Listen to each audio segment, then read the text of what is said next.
যাকে আমরা আল আমিন বলে সবাই মানি, ওলীদ ইবনে মুগীরার মা বলে আমিও তো মানি, সে তো আমাদের আল আমিন। বলে মা, আপনি কি আল আমিনের মুখের কথা বিশ্বাস করেন?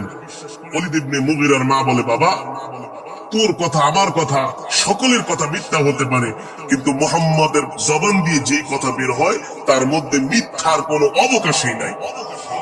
আরো জোরে বলেন সুবহানাল্লাহ।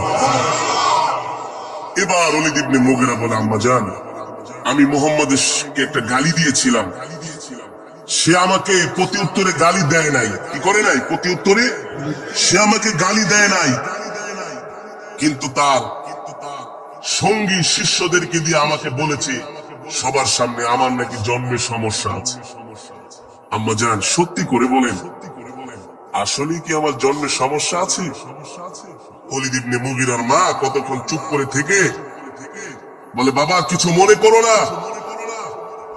আব্দুল মুত্তালিবের নাতি আবু তালিবের ভাতিজা মুহাম্মদ ইবনে আব্দুল্লাহ যা বলেছে তার কথার মধ্যে বিন্দু মাত্র কোনো সন্দেহ নাই, আসলেই তোমার জন্মের সমস্যা আছে। জোরে বলেন আল্লাহু আকবার। বলে মা সেটা কিভাবে? বলে তোমার বাবা তো ছোটবেলায় মারা গেছে। একদিন টিপ টিপ বৃষ্টি হতেছিল, সন্ধ্যার সময় আমি আমার ঘরে একা ছিলাম, ওই সন্ধ্যার মধ্যেই তোমার চাচা এসে আমার ঘরে ঢুকেছে, তারপর তোমার জন্ম হয়েছে। তাহলে সমস্যা তো আছে। তার মানে পয়গম্বরদেরকে যারা গালি দেয় তাদের জন্মের সমস্যা, পয়গম্বর ওয়ারিসদেরকে যারা গালি দেয় তাদের জন্মের সমস্যা।